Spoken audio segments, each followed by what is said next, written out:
Bulletin में सबसे पहले आपको बताएं, NA-75 डस्का ज़िमनी इलेक्शन में धांधली के मामले पर इलेक्शन कमीशन ने 60 अफसरान के खिलाफ करप्ट प्रैक्टिस के तहत कार्रवाई का फैसला कर लिया है। मजीद जानते हैं नुमाइंदा जियो न्यूज़ नौशीन यूसुफ ने हमें ज्वाइन किया है। नौशीन, क्या तफसीलात मिली हैं इससे मुतालिक? जी बिल्कुल, डस्का इलेक्शन में धांधली के मामले पर DRO समेत 27 प्रिजाइडिंग अफसरान, इलेक्शन कमीशन ने 7 SHOs के खिलाफ भी और साबिक DC सियालकोट ज़ियाशान अहमद लशारी, साबिक DPO सियालकोट हसन असद के खिलाफ भी कार्रवाई का फैसला किया, जबकि साबिक AC डस्का और साबिक DSP समड़ियाल डिप्टी एजुकेशन अफसरान के खिलाफ भी कार्रवाई का फैसला किया गया है। जो डस्का रिपोर्ट थी उसके तहत रिटर्निंग अफसर और जो डिस्ट्रिक्ट रिटर्निंग ऑफिसर थे वो भी करप्ट प्रैक्टिस के मुर्तकब पाए गए हैं और 8 असिस्टेंट एजुकेशन ऑफिसर और पुलिस एहलकारों को भी गैर कानूनी इक़दामात में मुलव्वस करार दिया गया। इलेक्शन कमीशन ने तमाम अफसरान के खिलाफ जो है डिसिप्लिनरी एक्शन की कार्रवाई सिफारिश कर दी है और इलेक्शन कमीशन ने तमाम अफसरान को दोबारा इलेक्शन ड्यूटी पर ना लगाने की हिदायत की है। इलेक्शन कमीशन ने यह मामला जो है पंजाब हुकूमत के पास कार्रवाई के लिए कमांड भिजवा दिए हैं और इलेक्शन कमीशन ने अफसरान के खिलाफ कार्रवाई की रिपोर्ट भी तलब कर ली है। जी बहुत शुक्रिया आपका नौशीन यूसुफ, आपने अपडेट किया।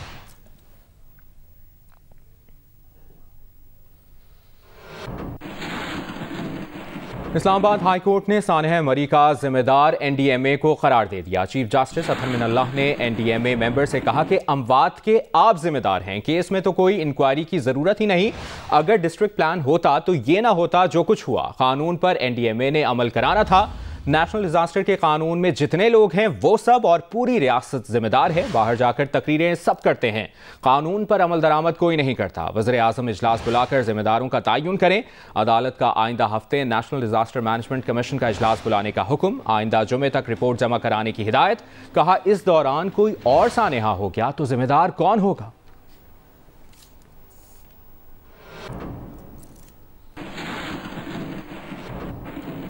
इस्लामाबाद हाई कोर्ट में पाकिस्तान नेवी की इंट्रा कोर्ट अपीलों पर समाअत का अहवाल आपको बताएं। जस्टिस आमिर फारूक और जस्टिस मियां गुल हसन औरंगजेब समाअत कर रहे हैं। तफसील जानते हैं नुमाइंदा जियो न्यूज़ ओवैस यूसुफ़ज़ई ने हमें ज्वाइन किया है। ओवैस, क्या मालूमात हैं आपके पास?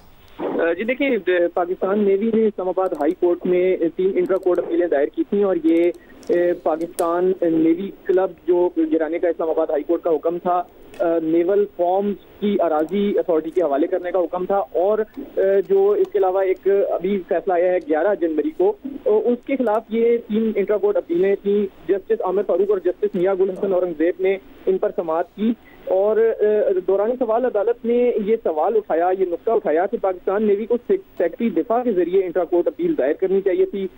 जस्टिस आमिर फारूक ने कहा पाकिस्तान नेवी वजारत दिफा के मातहत आता है और वफाक के जरिए ये इंट्रा कोर्ट अपील दायर होनी चाहिए थी। उन्होंने ये भी कहा कि क्या अटॉर्नी जनरल ऑफिस को छोड़कर बराह रास्त पाकिस्तान नेवी ये अपीलें दायर कर सकता है या नहीं। एडिशनल अटॉर्नी जनरल भी कमरा अदालत में मौजूद थे और अदालत ने ये हिदायत की है कि ये जो एक तकनीकी खामी है इसे दूर करके दोबारा दरखास्त जो इंट्रा कोर्ट अपील है वो दायर की जाए। अब ये पाकिस्तान नेवी की इंट्रा कोर्ट अपीलें वापस कर दी गई हैं और वो ये जो अदालत ने बताया है कि बाकायदा तरीके कार के तहत खामी दूर करके ये दरखास्त दायर करें। तो ये इंट्रा कोर्ट अपीलें अब वफाक के जरिए वजारत दिफा के जरिए दायर की जाएंगी और उसके बाद इन पर दोबारा समाअत होगी। ओवैस यूसुफ़ज़ई, आपने अपडेट किया, शुक्रिया।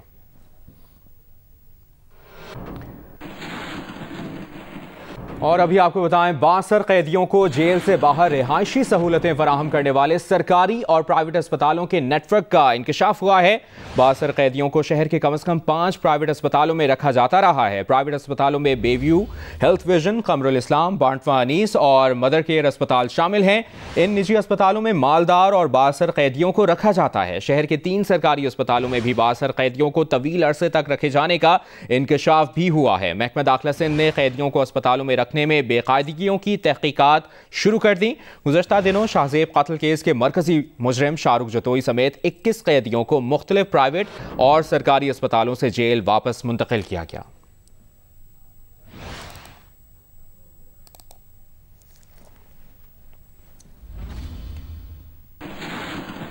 कोरोना सूरत हाल से मुतालिक अपडेट करें आपको। मुल्क भर में कोरोना ने पंजे गाड़ दिए हैं। 2 रोज में कोरोना की शरह दुगनी हो गई है, 3 से बढ़कर 6% पर जा पहुंची। कराची में कोरोना की बदतर सूरत हाल, शरह 20.5% के करीब हो गई। लाहौर में शरह तकरीबन 11%, इस्लामाबाद में 6% रही। लाहौर में शिमला पहाड़ी के नजदीक लड़कियों के स्कूल को सील कर दिया गया है। जिले इंतजामिया ने स्कूल में तालिबात की वैक्सीनेशन न होने पर स्कूल को सील किया है।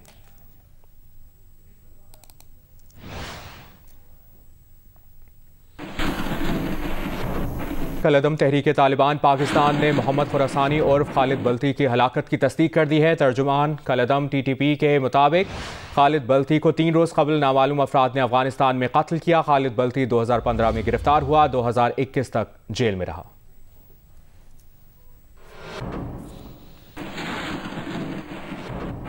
वज़ीर-ए-आज़म इमरान खान की ज़ेर सदारत पार्लिमानी पार्टी का इजलास शुरू हो गया है। इजलास में कौमी असम्बली इजलास के लिए हिकमत अमली तय की जा रही है। मज़ीद जानते हैं नुमाइंदा जियो न्यूज़ अयाज अकबर यूसुफजई ने हमें ज्वाइन किया है। अयाज, अपडेट कीजिए।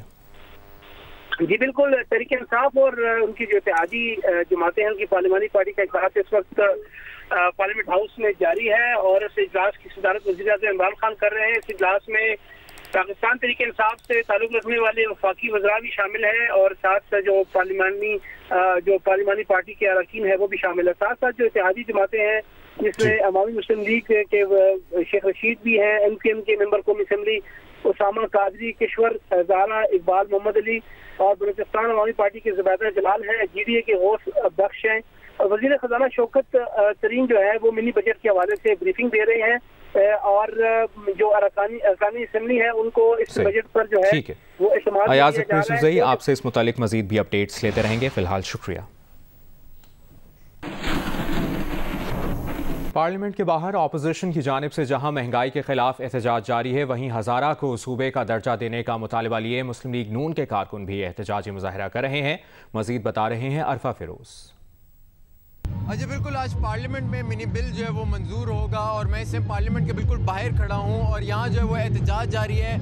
एक तो हुकूमत के खिलाफ जो है महंगाई पर एहतजाज जारी है जिसमें अपोजिशन जमाते हैं, इसके साथ साथ जो है वो हज़ारा की जो मुस्लिम लीग नून की जो क़यादत है वो भी यहाँ मौजूद है और हज़ारा से जो है वो मुस्लिम लीग नून के कारकुनान भी इस टाइम पार्लियामेंट के बाहर मौजूद हैं और वो एहतजाज कर रहे हैं क्योंकि उनका कहना है कि 2 साल पहले जो है वो बिल पेश हुआ था लेकिन अभी तक जो है वो हज़ारा को जो है वो सूबे का दर्जा जो है वो नहीं दिया गया। तो इस टाइम हज़ारा से आए हुए मुख्तलिफ जो रावलपिंडी डिवीज़न है वहाँ से भी मुस्लिम नून की जो रहनुमा है और जो कारकुनान है वो भी इस टाइम पार्लियामेंट पहुँच रहे हैं और अभी रैलियों का सिलसिला जो है वो पार्लियामेंट पहुँचने का अभी भी जारी है और पार्लियामेंट के बाहर जो है वो इस टाइम एहतजाज जो है वो पुरजोश है।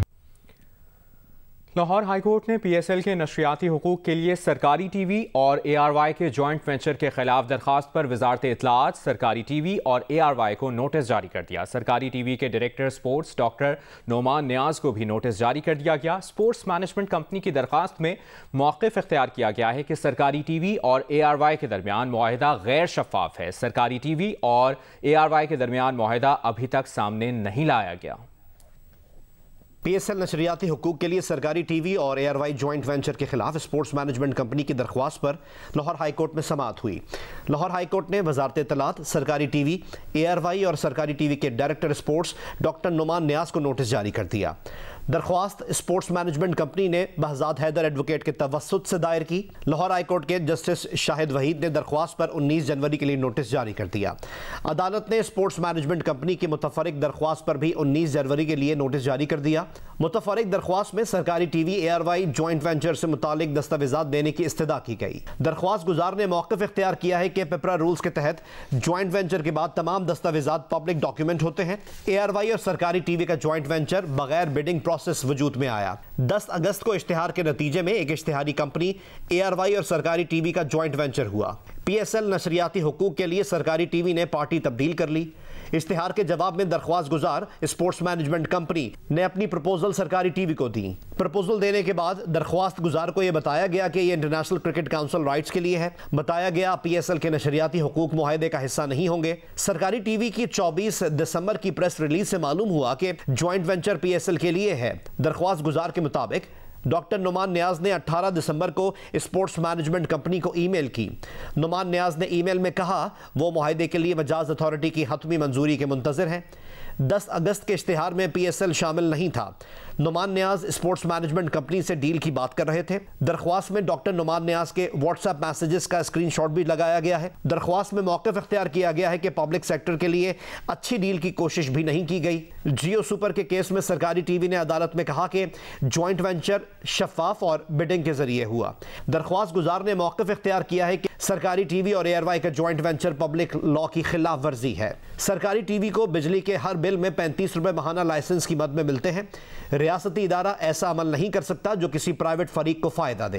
रियासती इदारे के इक़दामात जानिबदारी और अकरबा परवरी से बालातर होने चाहिए। रियासत को प्राइवेट फर्द की तरह फयाजी का मुजाहरा नहीं करना चाहिए। वजारत इत्तलात और सरकारी टीवी को जाती पसंद नापसंद से बाला होकर हुकूमती मफाद का तहफ़्फ़ुज़ करना चाहिए।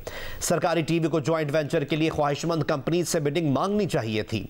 सरकारी टीवी का ARY से इल्हाक कानून के खिलाफ है। दरख्वास्त में PSL नशरियाती हुकूक के लिए सरकारी टीवी ARY ज्वाइंट वेंचर को गैर कानूनी और इम्तियाजी सलूक करार देने की इस्तदा की गई है। 10 अगस्त के इश्तिहार और इसके बाद होने वाले फैसलों को भी गैर कानूनी करार देने की इस्तदा की गई है। इस्तदा की गई है कि वजारत इत्तलात से सरकारी टीवी और ARY के मुआहदे की तफसीलात तलब की जाए। दरख्वास्त की गई है कि वजारत इत्तलात और सरकारी टीवी को कहा जाए कि दरख्वास्त गुजार ज्वाइंट वेंचर के लिए बोली का मौका दें।